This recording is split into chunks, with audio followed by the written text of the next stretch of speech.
함께 한 목소리로 하나님의 말씀을 읽겠습니다. 예수께서 무리를 보시고 산에 올라가 앉으시니 제자들이 나아온지라 입을 열어 가르쳐 이르시되 심령이 가난한 자는 복이 있나니 천국이 그들의 것이며 애통하는 자는 복이 있나니 그들이 위로를 받을 것이며 온유한 자는 복이 있나니 그들이 땅을 기업으로 받을 것이며 의에 줄이고 목마른 자는 복이 있나니 그들이 배부를 것이며 긍휼히 여기는 자는 복이 있나니 그들이 긍휼히 여김을 받을 것이며 마음이 청결한 자는 복이 있나니 그들이 하나님을 볼 것이며 화평하게 하는 자는 복이 있나니 그들이 하나님의 아들이라 일컬음을 받을 것이며 의를 위하여 박해를 받은 자는 복이 있나니 천국이 그들의 것임이라. 나로 말미암아 너희를 욕하고 박해하고 거짓으로 너희를 거슬러 모든 악한 말을 할 때에는 너희에게 복이 있나니 기뻐하고 즐거워하라. 하늘에서 너희의 상이 큼이라. 너희 전에 있던 선지자들도 이같이 박해하였느니라. 아멘. 복 있는 사람의 삶 두 번째 시간입니다. 우리 예수님께서 주신 산상수훈의 말씀을 지난주에 이어서 계속하여 살펴보고 있습니다. 특별히 그 핵심이라고 할 수 있는 마태복음 5장 1절부터 12절까지의 이 황금 같은 말씀을 대하면서 우리가 은혜를 받고 있습니다. 오늘은 5절을 중심으로 온유한 자에 대해 말씀을 나누기를 원합니다. 예수님은 온유한 자가 복이 있다고 말씀하셨는데 사실상 이 말은 당시 시대적 배경으로 볼 때는 아주 나약하고 힘없는 말입니다. 당시 로마가 어떤 나라입니까? 막강한 힘을 가지고 막강한 무기로 하늘을 찌르는 용맹성으로 세계를 힘으로 정복한 정복자 아닙니까? 그래서 세상 사람들의 의식 속에는 사납고 강한 사람이 땅을 정복한다고 믿고 있던 시대입니다. 그런데 예수님은 지금 온유한 자가 복이 있다고 말씀하시니 당시의 상황과는 굉장히 반대되는 이야기를 하고 있습니다. 세상은 어떤 것을 얻기 위해서는 능력과 힘과 노력에 의해서 정복되어져야 한다고 믿고 있습니다. 그래서 우리나라도 보면 투쟁을 통해서 민중의 힘을 통해서 세상을 변화시키려는 모습들이 직장에서도 사회에서도 많이 비춰집니다. 예수님의 말씀인 온유한 자가 복이 있다는 말씀은 유대인들에게 있어서는 큰 충격이 아닐 수가 없었습니다. 왜냐하면 그 당시 유대인들은 로마의 이 식민지 생활에서 해방시켜줄 정치적인 메시아, 힘 있는 메시아를 고대하고 있었기 때문입니다. 최소한 지금 본인들이 알고 있는 로마의 힘보다는 더 세고 더 용맹하고 더 강한 뭔가 그런 메시아를 기다리고 있었습니다. 그러므로 예수님의 이 말씀은 현대인들의 눈으로부터 감추어진 축복이 아닐 수 없습니다. 오늘 본문 5절 말씀은 온유한 자는 복이 있나니 그들이 땅을 기업으로 받을 것이며 강력한 자는 복이 있나니 그들이 땅을 받는다는 것이 아니라 온유한 자는 복이 있나니라고 말씀하고 있습니다. 오늘 이 말씀을 함께 나누면서 온유한 자가 되어서 땅을 기업으로 받는 축복이 있으시기를 바랍니다. 첫 번째로 온유한 자의 복을 받으시기 바랍니다. 이 온유라는 말이 현대인의 귀에는 약하고 힘이 없고 결단력 없고 우유부단하고 혹시 비굴한 것으로 들려질지도 모릅니다. 그러나 성경이 말하는 온유는 기운 없는 태도나 약함이나 무력함이나 비겁한 것을 의미하지 않습니다. 오히려 이것은 용기와 힘과 병행합니다. 왜냐하면 온유는 땅을 정복한다고 말씀하고 있기 때문입니다. 온유라는 말에는 세 가지 의미가 있는데 먼저 첫 번째로 자기를 다스리는 마음입니다. 온유라는 말은 본능과 감정을 제어할 수 있는 훈련된 인격을 온유라고 합니다. 자기 마음을 다스린다는 것은 어떤 일보다도 어려운 일입니다. 이것을 잘 다스리지 못함으로 우리들은 잘못인 줄 알면서도 해서는 안 될 말과 행동을 할 때가 있습니다. 잠언서 4장 23절 말씀을 여러분 아시죠? 이렇게 말씀합니다. 모든 지킬 만한 것 중에 뭘 지키라? 더욱 네 마음을 지키라. 생명의 근원이 이에서 남이니라 했습니다. 마음을 온유함으로 다스리고 지키는 자는 생명을 얻게 된다고 말씀하고 있습니다. 또한 잠언서 25장 28절의 말씀에는 이렇게 말씀하죠. 자기의 마음을 제어하지 아니하는 자는 성읍이 무너지고 성벽이 없는 것과 같으니라 했습니다. 여러분, 미국의 행동 심리학자인 조지 브랜디 박사가 두 마리의 원숭이를 가지고 실험을 했는데 한 마리에게는 전기 쇼크를 계속 조금씩 줬대요. 화를 낼 만큼. 화를 딱 내기 좋게 쇼크를 조금씩 주니까 이 원숭이, 전기 쇼크를 받은 원숭이가 23일 만에 죽었다고 합니다. 죽음의 직접적인 원인은 전기 쇼크가 아니라 12지장에 구멍이 뚫려서 죽었대요. 그 원인은 바로 그 전기로 인한 스트레스로 죽은 겁니다. 전기가 원인이 아니라 그 전기로 스트레스가 몸에 영향을 준 것이죠. 그런데 여러분, 스트레스가 확실히 건강에 좋지 않다는 건 우리가 잘 압니다만, 사람은 전기 충격을 받지 않아도 알아서 화를 잘 내는 경우가 참 많은 것 같습니다. 여러분은 어떠신지요? 우리가 알아서 화를 잘 내고 있다면 우리가 화를 안 내고 온유한 마음을 오늘 가지시기를 축복합니다. 여러분의 마음에 온유함으로 채우시기를 바랍니다. 온유한 사람은 자기 마음을 다스릴 줄 아는 사람입니다. 이런 사람만이 육신적으로나 정신적으로나 건강하게 살아갈 수 있습니다. 두 번째로, 온유는 중용을 지키는 마음입니다. 어느 쪽이든지 극과 극에 서는 것은 온유가 아닙니다. 그래서 동양 철학에서는 중용의 도를 강조하고 있습니다. 오른쪽도 아니면서 왼쪽도 아니면서 중간을 잘 균형을 잡는 바로 그런 모습인 것이죠. 이 중용이 바로 온유의 길입니다. 그런데 이 시대는 극과 극이 대결하는 시대입니다. 갈등과 증오가 난무합니다. 극과 극의 벽이 너무 높습니다. 뉴스를 보면 스트레스 받아요. 너무 싸우니까. 이쪽 극과 저쪽 극이 싸우는데 이건 뭐 서로 극단적인 말과 행동을 함부로 하고 마음을 아프게 하고 그렇게 손가락질을 합니다. 대통령 선출이라든지 국회의원을 선출할 때 보면 언제나 여야가 대립하고 사람들이 대립하고 서로 갈등하고 고발이 난무하고 싸움이 많이 벌어집니다. 이것은 선의의 경쟁을 하고 있는 것이 아니라 극과 극을 달리고 있는 모습을 보여주는 실상이 됩니다. 다시는 보지도 않고 상종하지도 않을 원수 사이처럼 말하고 행동합니다. 노사 간에도 극과 극을 달립니다. 서로 잘 협력하여 나가도 우리의 어려운 경제 상황을 헤쳐나가기 힘든데 여러 가지로 큰 걱정을 하지 않을 수가 없죠. 지역 갈등도 마찬가지입니다.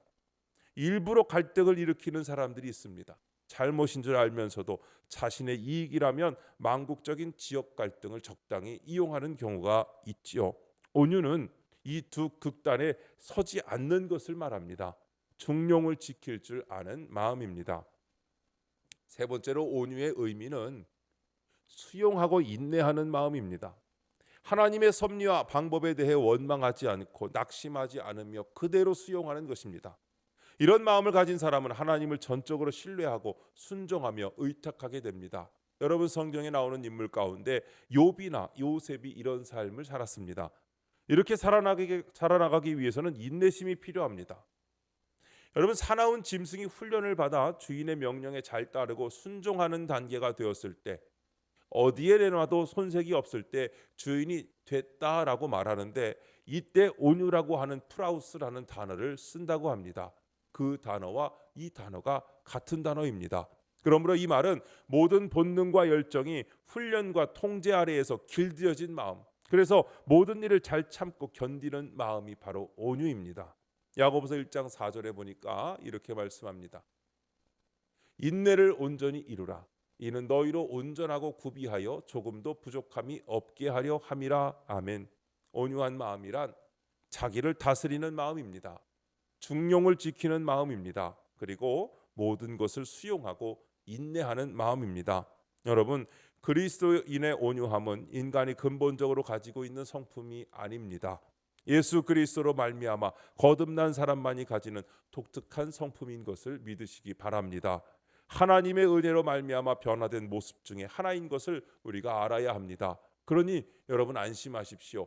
혹시 내가 지금 온유하지 않다면 하나님께서 그 은사를 내게 주신 것을 아직 내가 발견하지 못했기 때문입니다.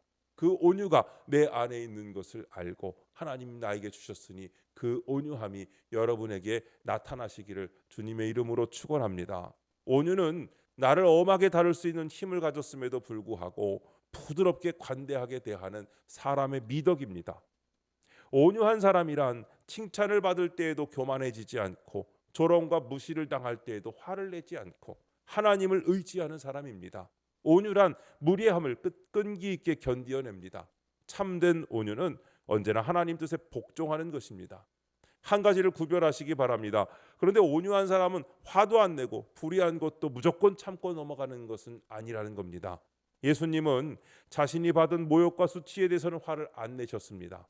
그런데 성전을 강도의 구렬로 만드는 자들에게는 의분을 바라셨지요. 의로운 분노를 마음에 품을 수 있는 사람은 온유한 사람인 것을 또한 우리가 알아야 합니다. 성도는 온유해져야 합니다. 우리도 예수 믿기 전에는 짐승과도 같았습니다. 그저 남을 괴롭히고 남의 마음을 아프게 하고 말 한마디를 해도 덕을 세우기보다는 마음을 상하게 했던 우리들입니다. 그러나 이제는 하나님에 의해서 길들여진 온유한 자인 줄로 믿습니다. 하나님의 말씀에 통제를 받으며 사는 자들이 된 것입니다. 성경을 보면 갈라디아서 5장 22절 23절에 이렇게 말씀합니다. 같이 읽겠습니다. 시작. 오직 성령의 열매는 사랑과 희락과 화평과 오래 참음과 자비와 양선과 충성과 온유와 절제니 이 같은 것을 금지할 법이 없느니라. 아멘. 온유는 성령 받은 사람에게 주시는 하나님의 선물인 것을 깨달으시고 주님 깨달으시기를 바랍니다. 성경에 나타난 온유한 사람은 언제나 자기의 방법을 포기하고 하나님의 방법을 따랐습니다. 이 온유한 사람의 특징을 오늘 성경에서 찾아보고자 합니다. 온유한 사람은 자기의 권리만 주장하는 사람이 아니라 남의 권리도 인정해주는 사람입니다. 온유한 사람은 자신의 능력이나 성격, 생각이나 행동을 통제할 수 있는 사람입니다. 온유한 사람은 결코 폭력이나 복수나 어떤 기만이나 술수를 사용하지 않습니다. 그는 또한 시기와 질투로 자기의 인격을 유린당하지 않습니다. 그들은 강한 자이기 때문에 기꺼이 하나님께 생명도 드리는 것을 볼 수가 있습니다. 여러분 아시는 스데반이 있으시죠? 스데반은 죽는 순간에도 미소를 잃지 않고 순교의 제물이 되는 것을 볼 수가 있습니다. 예수님도 그러셨지만 스데반도 자신에게 괴롭힘을 가하는 사람들을 바라보면서 저들을 용서하여 주옵소서, 저들이 하는 일을 알지 못합니다 라고 기도했던 사람입니다. 스데반의 온유함입니다. 여러분 아브라함을 아시죠? 아브라함은 하나님의 말씀에 따라 갈대아 우르를 떠날 때 갈 바를 알지 못하고 순종했다고 했습니다. 그는 이미 하나님께 길들여진 자로 온유한 마음을 가지게 되었습니다. 순종은 온유한 마음으로부터 나오는 것입니다. 여러분 요셉을 보시기 바랍니다. 그는 하나님이 보여주신 꿈 때문에 결국 형들에게 미움을 사게 되어 종으로 팔리게 됐죠. 아버지 야곱의 총애를 받으며 살았던 그가 13년간의 기구한 종살이에 옥살이를 하게 됩니다. 이쯤 되면 우리들은 아마도 형들을 향해 이를 갈며 복수의 기회를 노리고 있었을 것입니다. 거기다 본인이 잘 됐으니 하나님 보여준 비전대로 애굽의 총리가 되었고 또 거기에 하필이면 형들과 대면하는 기회를 가지게 되었습니다. 얼마나 복수할 수 있는 좋은 기회입니까? 그 기회를 포착한 요셉은 복수 대신에 온유한 마음으로 그들을 대합니다. 창세기 45장 5절에 보니까 당신들이 나를 이곳에 팔았다고 해서 근심하지 마소서, 한탄하지 마소서. 하나님이 생명을 구원하시려고 나를 당신들보다 먼저 보내셨나이다 라고 했고, 이어지는 8절 말씀에는 그런즉 나를 이리로 보낸 이는 당신들이 아니오 하나님이시라 라고 말씀하고 있습니다. 분명히 그들을 그곳으로 보낸 것은 형들인 것을 형들은 잘 알고 있지요. 그러나 그 과정을 역사하시고 인도하신 분은 하나님이라고 말하면서 그 일을 통하여 구원을 이루신 하나님께 영광을 올려드리고 있습니다. 복수의 칼을 갈기보다는 온유한 마음으로 형들을 대하는 하나님 절대 주권 사상이 그 요셉에게서 발견되고 있습니다. 여러분, 다윗을 보십시오. 다윗은 사울의 창을 피하면서 수많은 세월을 도피하면서 살았습니다. 사울에게 큰 피해를 입고 쫓기는 자였습니다. 그러나 그는 자신의 생명을 찾는 사울을 향하여 욕을 하거나 죽일 기회가 있어도 죽이지 않는 온유함을 보여주는 자였습니다. 여러분 아시는 베드로를 보십시오. 베드로는 날 때부터 온유한 사람이 결코 아니었습니다. 그는 성질이 급했다고 그랬습니다. 그래서 예수님이 잡히시는 그 밤에도 칼을 빼가지고, 제자들이 칼을 갖고 다녔다는 걸 여러분 생각해 보셔야 돼요. 칼을 가지고 있다가 칼을 즉각 꺼내서 거기에 따라온 종 말고의 귀를 베었다고 말씀하고 있습니다. 얼마나 성질이 급했습니까? 그러나 베드로전서 3장 8절 9절에 보면 이렇게 말씀합니다. 너희가 다 마음을 같이하여 동정하며 형제를 사랑하며 불쌍히 여기며 겸손하며 악을 악으로 욕을 욕으로 갚지 말고 도리어 복을 빌라. 이를 위하여 너희가 부르심을 받았으니 이는 복을 이어받게 하려 하심이라. 아멘. 그가 예수 그리스도의 성령으로 충만하게 되자 그 성질 급했던, 칼을 빼서 막 귀를 잘랐던 그 베드로의 모습이 이렇게 변하게 된 줄로 믿습니다. 여러분, 모세를 보십시오. 민수기 12장 3절에 보면 이 사람 모세는 온유함이 지면의 모든 사람보다 더하더라 하고 말씀하고 있습니다. 모세가 아내 십보라와 죽자 재혼을 하게 되었습니다. 새로 맞은 아내는 구스인이었다고 그러는데 구스인은 흑인입니다. 누이였던 미리암의 반역은 인종적 편견 때문에 나타났는데 결국 모세의 지도자적 권위에까지 도전합니다. 그러다가 하나님은 미리암에게 문둥병이 들게 하셨죠. 여러분, 그렇게 됐을 때 얼마나 혹시 속이 후련하고 혹시 그것 때문에 기분이 좋아졌을까요? 그런데 모세는 그렇지 않습니다. 나를 대항하는 자는 다 이렇게 될 거라고 떠들면서 자기 간증의 도구로 삼지 않습니다. 모세는 하나님께 기도하고 미리암을 고쳐주시도록 부르짖습니다. 자신을 어긴 사람이 벌받았다고 하지 않고, 전혀 그렇지 않고 그를 위하여 기도해 줍니다. 모세는 자신이 보복하려고 하지도 않았고 자신을 변호하기에 급급한 사람도 아니었고 오히려 하나님께 무릎을 꿇고 하나님으로부터 변호를 받는 온유한 사람이었습니다. 여러분, 예수님은 어떻습니까? 예수님은 온유의 근본이신 줄로 믿습니다. 마태복음 11장 29절에 보니까 나는 마음이 온유하고 겸손하니라고 소개하고 계십니다. 예수님의 온유하신 모습을 베드로전서 2장 22절과 23절에는 이렇게 말씀합니다. 그는 죄를 범하지 아니하시고 그 입에 거짓도 없으시며 욕을 당하시되 맞대어 욕하지 아니하시고 고난을 당하시되 위협하지 아니하시고 오직 공의로 심판하시는 이에게 부탁하시며 라고 말씀합니다. 예수님은요, 얼마든지 십자가에서 죽지 않을 수 있었습니다. 그러나 예수님은 구원의 완성을 위하여 무능한 자처럼 죽으셨습니다. 채찍에 맞아도, 얼굴에 침뱉음을 당하여도, 갈대로 머리를 누가 쳐도, 희롱을 당해도 묵묵히 십자가의 길을 걸어가신 줄로 믿습니다. 능력이 있으나 없는 자인 것처럼, 모든 것을 다 아시나 모르는 자인 것처럼 그 길을 걸어가셨습니다. 이것이 우리가 가져야 할 마음인 줄로 믿습니다. 이 마음이 오늘 저와 여러분에게 충만하게 임하시기를 축원합니다. 세 번째로, 온유한 자가 받을 복이 있습니다. 오늘 본문 5절 말씀에 뭐라고 했습니까? 같이 읽습니다. 시작. 온유한 자는 복이 있나니 그들이 땅을 기업으로 받을 것이며. 아멘. 요즘처럼 땅값이 잘 오를 때 아직도 뭐 땅 오르는 데가 많잖아요, 그렇죠? 옛날에는 더 많이 올랐지만 요즘도 오르긴 오른다고 해요. 세상 사람들은 온유한 사람은 결코 땅을 차지할 수 없다고 생각합니다. 치열한 생존 경쟁에서 이용만 당하는 무기력한 사람이라고 취급합니다. 그러나 폭력이나 무력, 어떤 세상적인 힘이 땅을 정복하는 것이 아니라 온유한 자들에 의해서 이 땅은 정복된다고 성경은 가르치고 있습니다.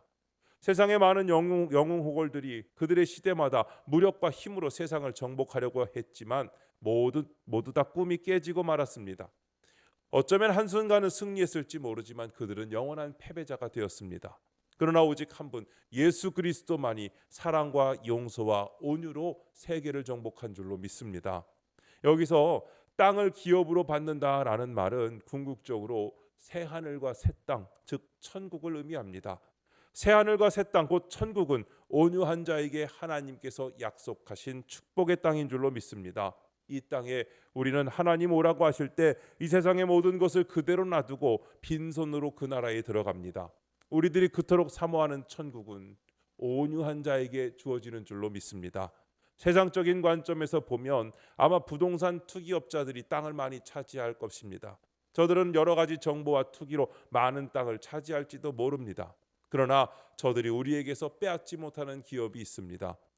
구속함을 받은 백성, 사랑과 온유로 살아가는 사람에게는 새하늘과 새 땅이 약속되어 있는 줄로 믿습니다. 여기서 땅이라는 말은 또 하나의 의미가 있는데 바로 평안과 능력입니다. 그 누구도 줄 수 없고 그 누구도 빼앗아갈 수 없는 평안과 성령의 능력을 선물로 주십니다. 시편 37편 11절에 보니까 온유한 자들은 땅을 차지하며 풍성한 화평으로 즐거워하리로다 라고 말씀합니다. 온유한 자는 하나님께서 주시는 평화를 누리게 되는 줄로 믿습니다. 얼마나 큰 축복입니까? 예수님께서도 자신이 주는 평화는 세상이 주는 것과 같지 않다고 말씀하고 있습니다. 사랑하는 성도 여러분, 마태복음 25장 34절에 내 아버지께 복받을 자들이여 나와 창세로부터 너희를 위하여 예비된 나라를 상속받으라 하고 말씀하고 있습니다. 여러분, 이 나라를 상속받는 것은 상속세를 내지 않는 하나님께서 주신 복된 나라인 줄로 믿습니다. 불의한 자는 결코 하나님의 나라를 유업으로 받지 못합니다. 비록 우리가 이 세상에서는 한 치의 땅도 내 명의로 된 것이 없다 할지라도 그리스도 안에서 영원한 기업이 있는 것을 믿으시기 바랍니다. 온유한 자는 약한 자가 아닙니다. 결코 비굴하고 우유부단한 자를 가리키지 않습니다. 온유한 자는 하나님을 온전히 신뢰하고 순종하며 하나님께 모든 것을 맡기는 사람입니다. 온유한 자는 박해를 받아도 쉽게 노하지 않고 보복하지 않고 길이 참는 자입니다. 온유는 자기 수양에서 얻어지는 것이 아니라 이것은 하나님께서 주시는 성령의 열매인 줄로 믿습니다. 여러분, 우리의 삶 속에서 온유의 열매를 맺음으로 현세에서도 땅을 기업으로 받는 축복이 있으시기를 바라고, 또한 종국에는 영원한 나라의 기업을 차지하는 저와 여러분이 되시기를 주님의 이름으로 축원합니다. 기도하겠습니다. 기도하실 때 여러분 앞에 있는 기도 제목을 참고하셔서 이 시간 잠시 통성으로 기도하려고 합니다. 기도 제목을 제가 읽어드리겠습니다. 마음과 감정을 잘 다스릴 수 있는 힘을 주셔서 힘든 상황에서도 인내할 수 있게 하옵소서. 용서할 수 있는 온유한 마음을 주셔서 복수하고자 하는 마음 대신 사랑하는 마음을 갖게 하소서. 서로의 입장을 이해하고 존중하는 태도를 통하여 세상 속에서 온유의 열매를 맺게 하소서. 이 시간에 주님께 주여 한번 부르시고 잠시 기도합니다. 주여 하나님 아버지, 오늘 온유한 자에 대하여 함께 말씀을 나누게 하신 것을 감사합니다. 저희가 예수 그리스도를 본받아 온유한 마음을 지닐 수 있도록 도와 주시옵소서. 온유를 통하여 다른 사람들과의 관계가 더 화목하여지고 갈등이 줄어들게 하여 주시옵소서. 제 마음과 감정을 잘 다스릴 수 있는 힘을 주셔서 힘든 상황에서도 화내지 않고 인내할 수 있게 하여 주시옵소서. 온유한 자는 땅을 차지할 것이라는 말씀을 기억하며 그 축복을 실현하는 삶을 살게 하여 주시옵소서.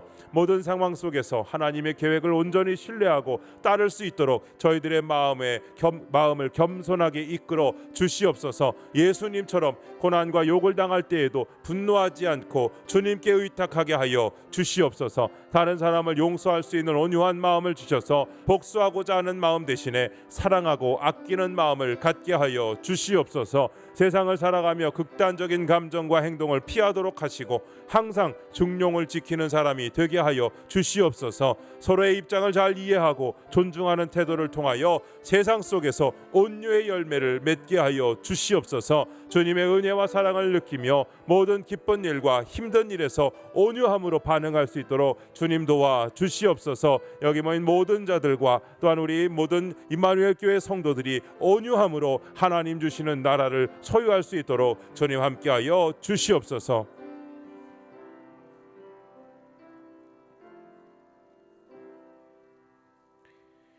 예수님의 이름으로 기도드립니다. 아멘.